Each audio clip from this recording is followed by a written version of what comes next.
The Great Darkness, Chapter Understanding the Intervention, as revealed to God's Messenger Marshall Ian Summers on February 25, 2000, in Boulder, Colorado, United States. The outlines of humanity briefings will arouse many questions. This is good because these questions must be asked and considered. It is not merely that answers should be readily given, but that the questions be deeply considered, and that the questioners think for themselves what the answers could possibly be. If humanity is ever to become strong and self-determined within the greater community, then it must have more people who can think independently and critically and consider things deeply. The outlines themselves will remain mysterious. For some people, this will be difficult, but it must be this way, for the outlines really are spying on the intervention, and to protect themselves, the outlines must remain hidden. The outlines themselves will not divulge much information about their origin, their identities, and so forth. They claim that this information will be meaningless to people, but really, the greater reason for this is that the outlines want to maintain their anonymity. This anonymity protects them and their sources. It is perhaps difficult to accept these things at first, because people do not understand the difficulties of life in the greater community. They do not understand how knowledge must be transmitted from one race to another, particularly when there is a situation like an intervention underway. In a manner of speaking, humanity is under siege, though perhaps this seems too strong a word, because activities of the quote, visitors unquote, seem so subtle and evasive. But given the results of this intervention, the word quote, siege unquote, here really is appropriate.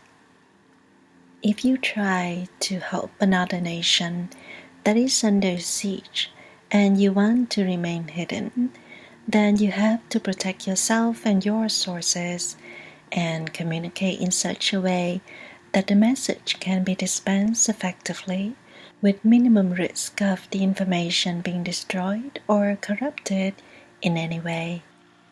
That is why the message is being given to one person.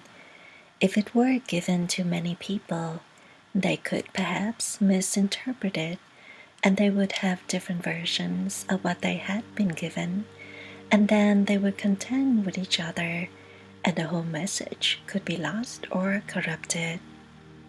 As long as this one person can continue to receive the information, and if he has enough support around him, then this is the best protection against misunderstanding and against conflict arising. Since this is information that humanity cannot gain on its own, it must be delivered by those in the greater community who are attempting to help you and who are concerned about your freedom in the future. How can humanity on its own understand the intricacies of relations in the greater community? This is not possible, and if any attempt were made to explain these things, well, it would seem fantastic, and people would have no way of verifying it for themselves, unless, of course, they were strong with knowledge. Therefore, the outlines will remain mysterious. Some people will understand this, some people will not understand this. The outlines cannot reveal much about their own history beyond what they have told you in the briefings. Some people can accept this, others will become suspicious, but what we are really talking about here is discretion. You do not reveal everything to people at the outset when they can barely understand or accept your initial offerings. The first questions must go unanswered because they do not have enough trust in their contact, and they do not have enough trust in their own knowledge, the spiritual intelligence within them, to be able to discern what is true and what is not true. Because there is so little honesty in the world, what is truly honest will be suspected and will be considered devious, especially by those who are devious themselves. It is, in fact, very difficult to present something pure to the world without it being defiled or compromised, even at the outset. The one person chosen to receive these messages is chosen because he has no position in the world, because he has no social standing, and because he has been well prepared for this. Yes, he will have questions, and he does. Yes, he will be afraid of certain things, and he has been, but as long as he can receive the message and present it in a pure form, whether he himself can fully understand it or not, that is the important thing.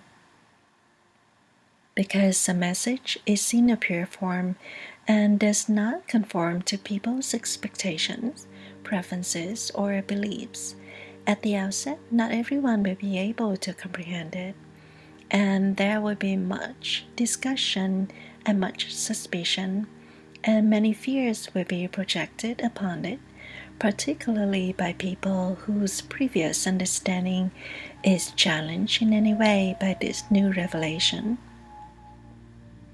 Obviously, people would want the allies to be many things. They would want the allies to be saviors. They would want the allies to be rescuers. They would want the allies to intervene and prevent any other greater community force from having access to your world. And people will feel perhaps like they have been betrayed or let down because the allies are not here to protect humanity. But think about this. If the allies were here to protect humanity, they would have to continue to protect humanity, which would require them, in effect, to take control of your world. All governments in your world would then have to be coordinated with the activities of the allies. This then would lead to your loss of freedom, even loss of freedom to a friend. It is not the allies' purpose to circumvent human authority. It is not their purpose to change governments or allegiances between nations. Their purpose is only to observe the intervention and to deliver their commentaries. If you want someone to save you, you will give them your power to do so. The allies will not accept this, and even if they mounted a force necessary to eject the visitors who are interfering in human affairs, to end the intervention, well, you would have warfare at your borders, and even the allies' home worlds would be threatened because they're here without any official permission from other worlds or from trading unions or anything like this. What we mean by this is that the allies are really not supposed to be here doing what they are doing. If you think about this, you will understand. Even in your world, your governments have secret agents trying to get information, trying to intervene in certain ways, either for good or for ill. The only thing that is going to save humanity is humanity itself. And for this to be possible, humanity must have a greater understanding and take a very sober and objective approach to life in the universe. As it is now, generally speaking, most people take a very romantic view of life in the universe. They are dazzled by technology and want more. They think, quote, contact, unquote, will bring them untold benefits. They think that advanced nations will teach humanity how to live in peace, how to maintain the environment, and how to elevate the standard of living for people everywhere. Think about this. Is this possible? Do you think people want to have their lives changed and controlled by unknown forces? The visitors may promise these things because it feeds right into people's expectations and desires. The visitors tell people, "Oh, of course, we will give you peace and equanimity. We have no war. Do you wish to give over the authority of your life and have your life and circumstances completely controlled for a mere promise of greater technology or a promise of peace and equanimity in the world?" There is peace in the prison because everyone is controlled. But is this really peace? Or is this simply the restraint of war? Then there are people in the world whose financial positions will be threatened by the intervention, and they will either resist the intervention to protect their wealth and their privileges, or they will attempt to unite with the intervention for their own benefit. Their uniting with the intervention represents a very dangerous scenario, and one must be quite sober and objective to deal with it effectively. Many people will simply go into denial and say, "Well, this can't possibly be. I don't believe this. Advanced civilizations don't behave like this. And if they are here, they could help us, and we should welcome them." And of course, there are many people who simply cannot even consider these things because the reality of the intervention is beyond their range of comprehension entirely. Life in the universe? Well, fine, maybe at the far ends of the galaxy, but not here. And then there would be people who would say, "Oh, these allies are right. We have to defend ourselves. Let's build bunkers and live underground and store up weapons and mistrust everyone and everything." So it is possible that the allies' briefings may create some hysteria. It is certain there will be denial. It is certain they will be condemned and attacked by people from different viewpoints. But this is a risk that must be taken when a vital message is delivered into your world or into any world. Can the truth be received here without anxiety and condemnation? Well, look at the history of the great spiritual teachers who have become public with their messages. That gives you a very good demonstration. A few people are reached, and many are outraged. There will be outrage over the allies' briefings, but a few people will be reached, and they will be able to reach other people. And over time, a new understanding and awareness will slowly work its way into the human consciousness. This awareness is vitally important, for humanity is grossly unprepared for the greater community. So unprepared, in fact, that the situation has become rather desperate. Something has to be done, or humanity will give away the keys to the kingdom freely, openly, with very little question. Look at the history of the peoples of your world, the native peoples of the world, those who simply acquiesced and said, "Oh yes, fine, welcome, move on in, we'll live here, and you can live over there, and everything will be fine." Look what happened here. Is this new scenario really different? Is it a very difficult situation to be the race that is discovered to be the natives of a new world, being visited by others who seek the values and wealth and opportunities of the New World. Such is the predicament that humanity is in now. Yet, is this a great tragedy? It could become a great tragedy depending on how people respond. However, it is also a great opportunity, for the presence of forces from the greater community intervening into human affairs is really the one great chance for humanity to unite itself and to become strong in its own defense. It takes something of this magnitude to overcome the tribal animosities and histories between cultures. It takes something greater, a greater problem, to unite people. It is like being in a house on fire. If people in one room won't speak to people in another room, and the people upstairs hate the people downstairs, and the house is on fire, well, you either help each other or you perish. The world is like a house on fire. It is on fire through environmental degradation and through increasing conflicts between nations and cultures. But the greater fire in the world is the presence of the visitors. The greater fire is the intervention. Humanity can deal with these other problems, though it has not done so sufficiently yet.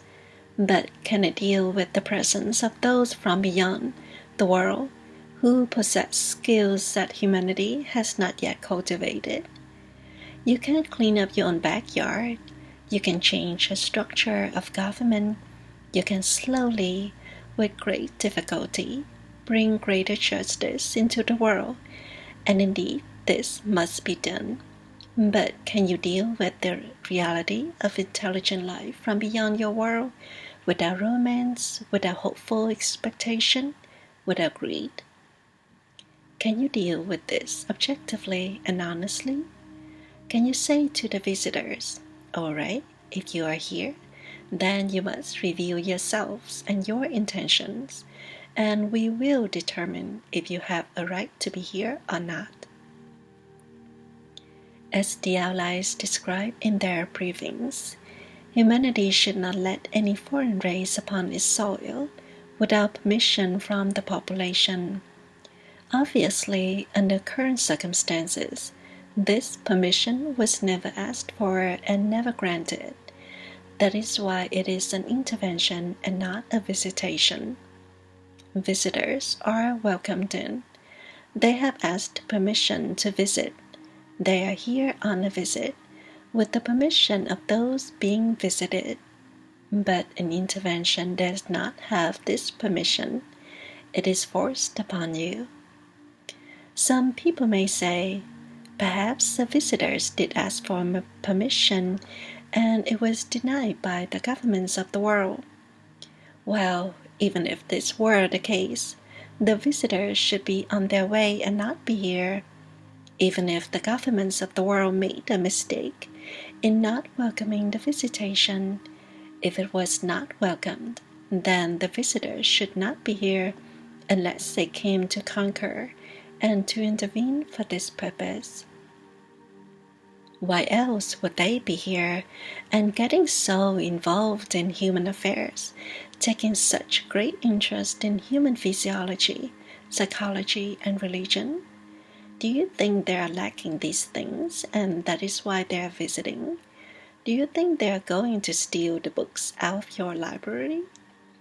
They could get all this information simply by being observers and collecting all of your data and information and transmissions and so forth.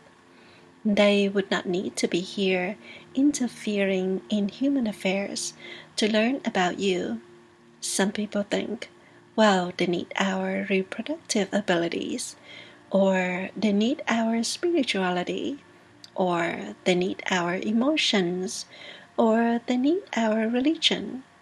This is all foolishness. This is turning a blind eye to the obvious. Why do nations intervene with one another? Think about this. It is no different in the greater community. The obvious is being missed. People want to think of it in other ways because it is easier to deal with. For goodness sakes, yes. Some people say, oh, they're here because they need our help. They need our blood supplies. They need our religion. And we will help them, and we will feel so good about ourselves, and they will be so grateful. Some people think, well, they're here to bring us new technology and help us end pollution. Do you think people and governments would use this new technology in such a way? Nations in the world will step upon each other to have this new technology for superiority and strength because nations are competing with each other. Some people say, well, they're here because they want to study us. Why would they want to study you? They could study you by receiving your transmissions, which are being projected out into space. Your information is very accessible. It does not require them to be here to study you. And why would they want to study you anyway? Why would so much time and effort be spent in studying human beings? Do you think this is a science project? Do you think this is a cultural exploration? Do people think that humanity is so fascinating, so marvelous, and so remarkable that other races will spend this kind of time studying you? The only reason that races are studied is for economic or political advantage in the greater community, and these races are studied without their permission. Would you want someone to say, we would like to study you. Would you be our laboratory experiment for the rest of your life? We will try not to harm you. Would you agree to that? Especially if you found out that you were being used in order for your investigators to take advantage of everything you are and everything you have. Many people think, well, the visitors are here to help us. But really, they are here to help themselves, and people are making it very easy for them to do this. So you might ask, well, why aren't more people aware of this? The answer to that is difficult because it deals with several different factors. The first is people's cultural conditioning and religious conditioning that really do not allow for the reality of intelligent life in the universe, regardless of their perhaps liberal views on the subject. When it comes right down to it, there is no place in human awareness for life in the universe, unless it is at the level of a primitive life form, of course. A piece of bacteria is fine. An intelligent race intervening in human affairs is not fine. The governments of the world will not reveal what they know because they have no defense, and the defenses they do have they cannot fully employ without notifying the public. And they do not trust the public, their own populations, to support such an effort without going into panic. Would the government of your country publicly announce, we have an intervention going on from races beyond the world. We don't really understand their technology. We are not sure of all of their activities, and we have no defense against them? People think they should be told, but most people could not handle it. They could not take it in. They would run and try to hide somewhere. They would think the end of the world was at hand. There are people who are aware of the intervention but say, well, we must be very careful not to come to any premature conclusions here. I mean, we have to gather more facts. We need more evidence. Really? For what? Can't you just see this and know this for what it is? Are you going to spend the rest of your life piecing it together in little tiny pieces? This is not a science experiment. This is the interaction between life forms. If you were diagnosed with a serious illness, would you want to become part of a laboratory experiment, or would you want to get cured? You would likely want a path of healing established as soon as possible. And if you were sincere about relieving yourself of your illness, you would give it all of your attention. But certain people treat the intervention as if it were a science experiment, and they are going to take a very long time and piece it all together, and they do not want to be wrong. Meanwhile, the world is being undermined right underneath their feet. They do not know it, and they do not see it, and they do not want to come to these conclusions because they seem unscientific and they seem outrageous. And where is the proof? And what is proof? How much do you have to see before it is clear? Given the clandestine nature of the intervention, well, not much is being shown to people, not in broad daylight anyway. So, attempting to be scientific, you piece it together, and you are on the path of seeking the truth, and you don't get the truth, and you haven't gotten the truth, and you won't get the truth, and you are ambivalent about getting the truth, because if you really see what it is, well, your science experiment is over, and now you must really act, you must really do something.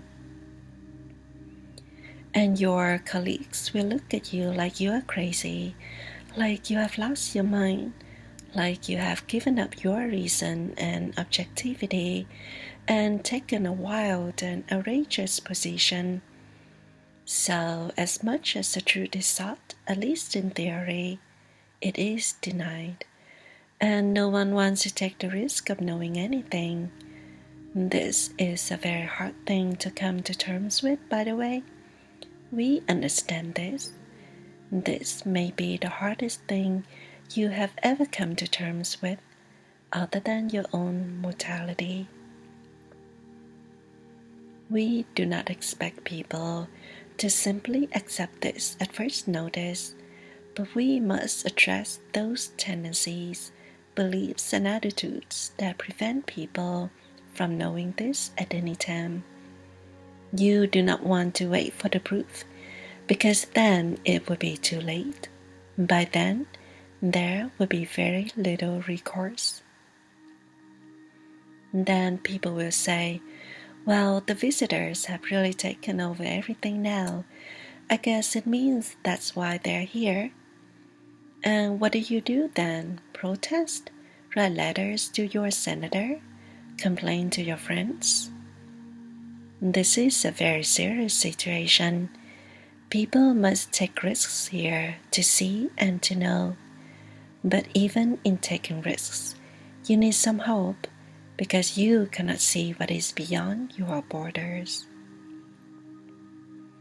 Could the Native American peoples understand the intricacies and competition between European nations? No, they could not without help from a more mysterious source. And indeed, at that time, the angelic presence was active in trying to notify the peoples of the Americas that great and tragic changes were coming. But like yourselves, the natives could not respond because it was outside the realm of their worldview. It did not fit with their beliefs or understanding, and so such revelations, to the extent that they could be made available to people, were largely rejected or ignored. Do you think that the angelic presence just looked the other way and let the Native American peoples be obliterated? People want things to work out well. They want to be comfortable, and so they do not look. And if they look, they do not see. And if they see, they do not comprehend because of what they want. People do not want war, and as a result, they deny war until war overtakes them. Instead of eradicating the conflict at the very outset, as soon as a spark is lit, they wait for the fire to reach them, and then they say, "Oh, we have to stop this." People ask, "Well, what can we really do?" There's a great deal you can really do. You must begin with awareness. You must have an understanding of what you are dealing with. You must not allow any alien force to set foot on the soil of this world without the express permission from the people of your world. You have these rights. You must exercise them. Here it is necessary to take a very prosaic view of life in the universe. Look up at the stars. They are physical. This is not the heavens you are looking at. This is not your heavenly state. Everyone in the universe living in physical life must deal with the rigors of physical life: survival, competition, hardship, deprivation. Technology does not end these requirements and these difficulties. In fact, it can make things even more complicated. It solves some problems and creates others. You must have an adult view of life in the universe. If you have an adolescent view, you are not going to understand, and your lack of comprehension would truly be tragic. The awareness must be established. This is the purpose of the Allies briefings, to establish the awareness, not to answer every question, not to give you a complete understanding, but to give you an awareness. Gaining an awareness is being alerted to something. It does not mean all your questions regarding it are answered or even addressed, but it does mean you are aware of something. The Allies' message is very simple and very short, and in many ways very general, because it is here to arouse awareness and to correct misunderstanding. That is its purpose. Beyond this awareness, there must be a development in spiritual understanding, an awareness of the mental environment, and the willingness to establish greater cooperation between nations and cultures. This is a worldwide problem. It is not a problem for Americans or British or Chinese. It is a worldwide phenomenon. The intervention does not prize one race over another, except insofar as one race can help achieve the intentions of those who are intervening. In this, there is much emphasis on America because it is the most powerful, influential nation, but this is a worldwide phenomenon. You, as human beings, are being challenged. Your right to be here, your right to be free and self-determined in the universe is being challenged. Those who are intervening in human affairs believe that you cannot rule yourselves and that you will destroy the world, and so they feel that it is their right and privilege to intervene. Their attitude is, "Well, these human beings, look at them. They are like animals. We will bring order and structure here." And some people will think, "Oh, that is wonderful. Finally, we will have order and structure." Do you really want order and structure imposed upon you in this way and to this degree? This is not the way that humanity will advance or become elevated. This is not the way humanity will establish cooperation and peace within the world. Do you want to be occupied? Because that is what you are facing, a vast global occupation. Many people will say, well, I just can't deal with this. I have other problems. We say, what other problems do you have that are more important than this? Yes, there are other things in everyone's life that must be dealt with and resolved, but not at the expense of this awareness. This is the most important awareness that one can have in life, in this world, at this time. So you begin with awareness, and then you must study and learn things about life in the universe. And where can you learn this? At the universe, in church, from your parents, from your friends, from the newspaper or a magazine. What teaches you about life in the universe can be learned in part from human history, the understanding of how the world has evolved and the forces that have shaped it, and how nations have interacted with each other will teach you a great deal about life in the universe, because it is not different.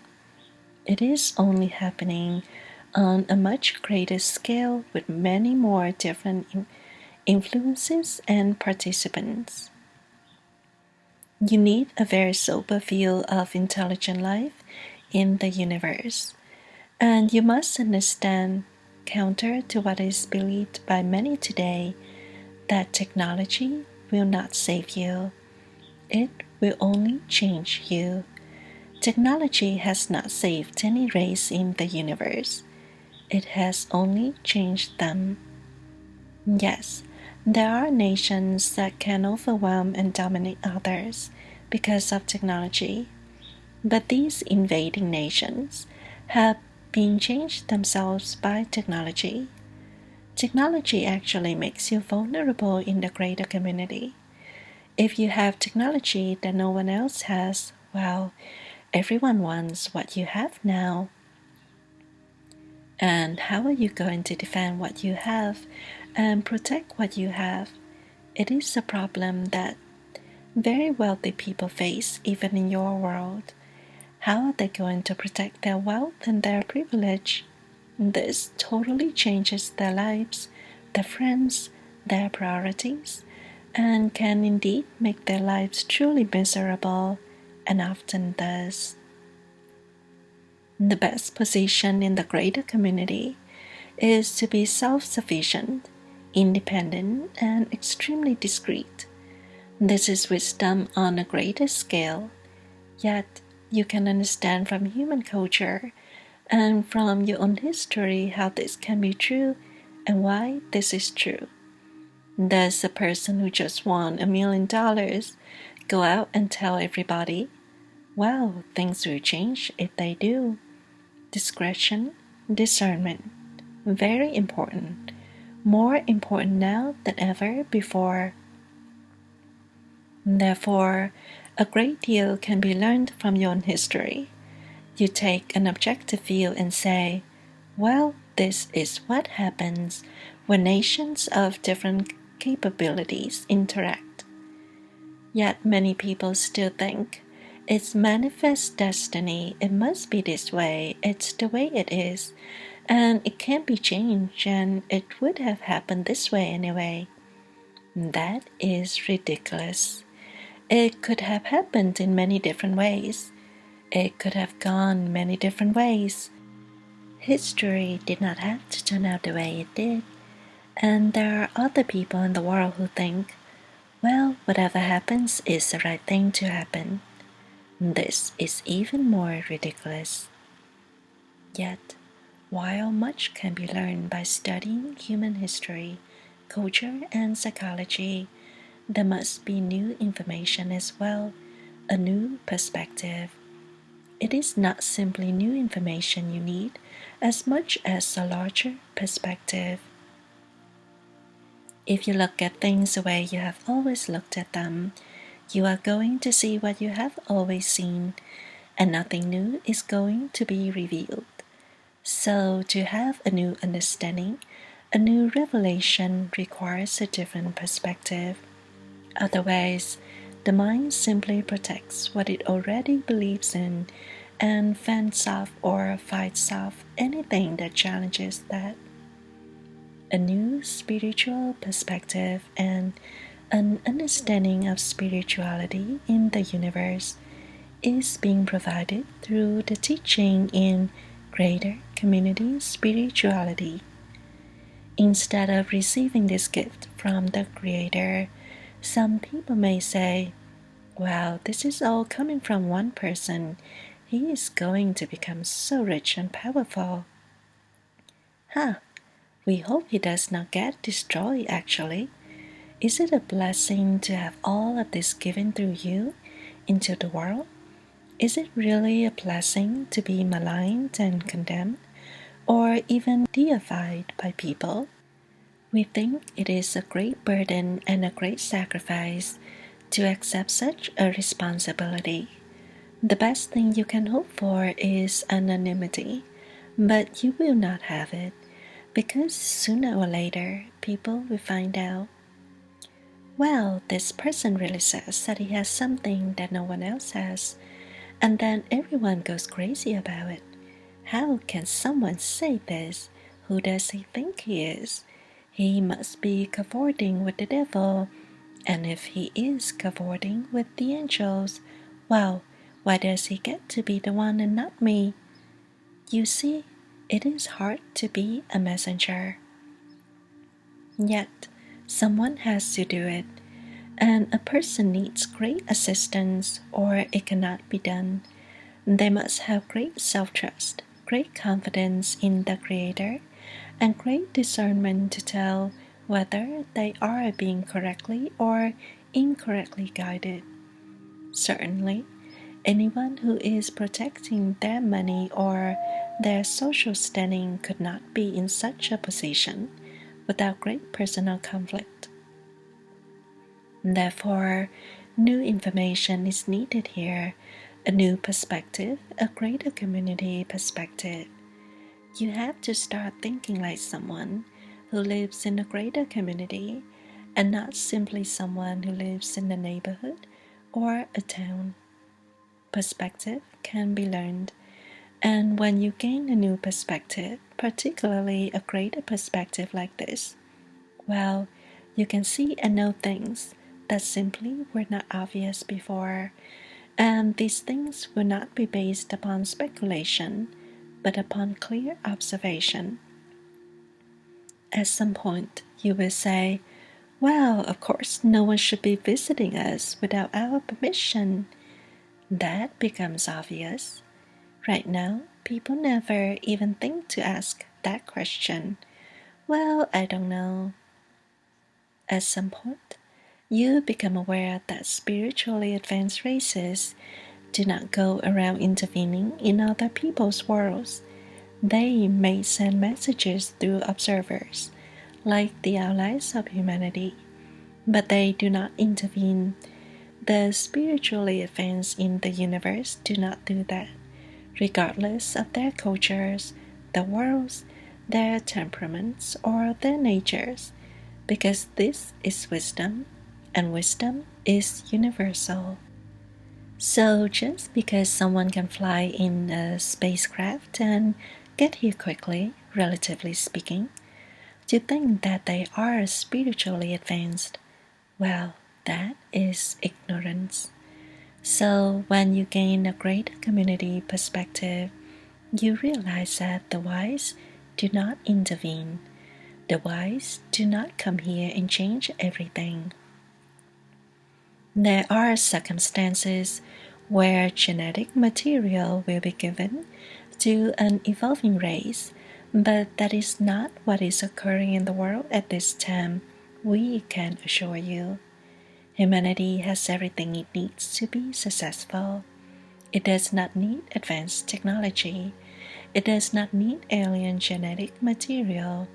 Anyone who tries to tell you otherwise is either part of the intervention or is unwittingly supporting it.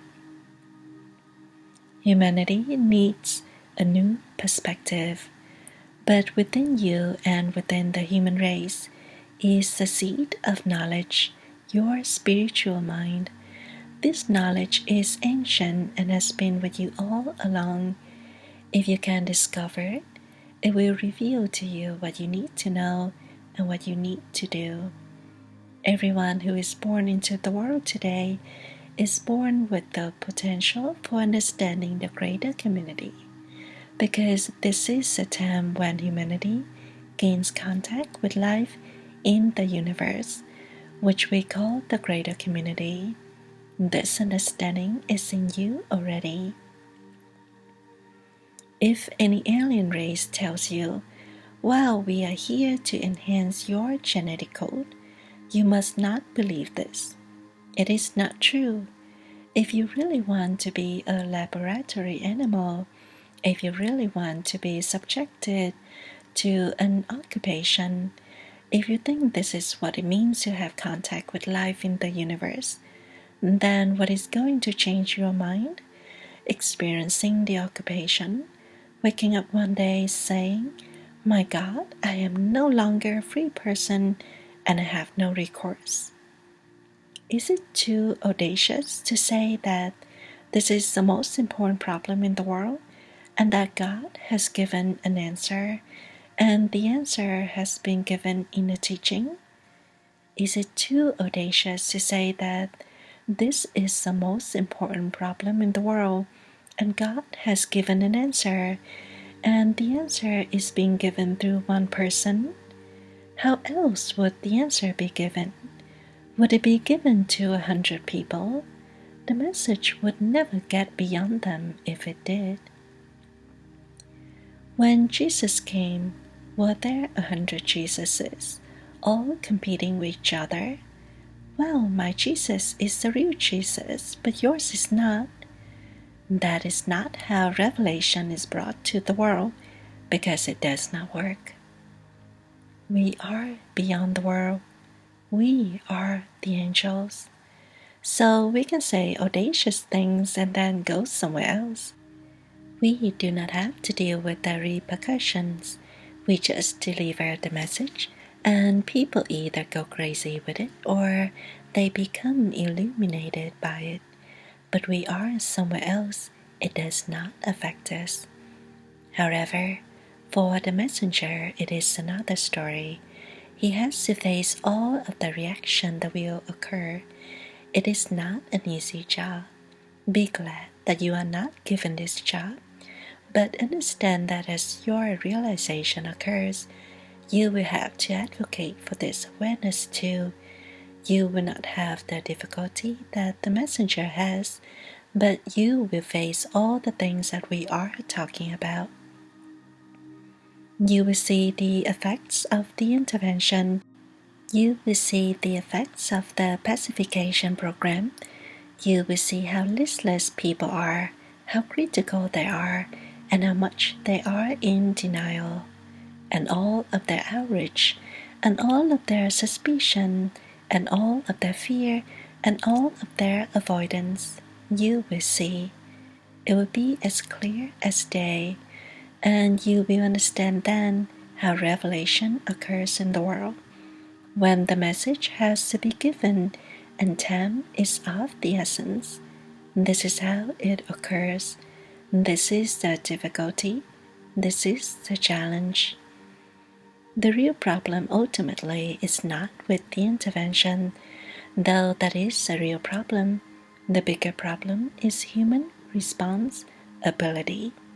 The ability of people to respond, the lack of response, the ignorant response, the negative response. If people cannot respond, well, the world will be given away. There are not many visitors here in the world. Their numbers are not that great, but their job is being made easy because of human acquiescence and human ignorance. Again, the response, the ability to respond, response ability. If there is no response ability, well, people will not respond, and the occupation will happen right beneath their feet. And people will think, "Oh well, something is going on in the world. Things certainly are changing." and it will seem to be okay until they find out what it really is. That is why at this time an urgent message is being delivered. The awareness is the first thing. Then you must learn about life in the greater community, which you can begin to do by looking at your own world objectively. Then you must begin to gain a greater community's perspective and learn about life and spirituality in the universe. This is now being presented in the teaching on greater community spirituality. Not everyone will be able to learn this teaching, but enough people in many places will need access to it in order to comprehend what is going on. Humanity could end the intervention tomorrow if it were informed and aware. Humanity could prevent a future intervention of this kind if it were informed and aware and united. People are so preoccupied with themselves that their borders are undefended. Oh, yes, they have borders between each other, tremendous borders, walls, and resistance and hostility.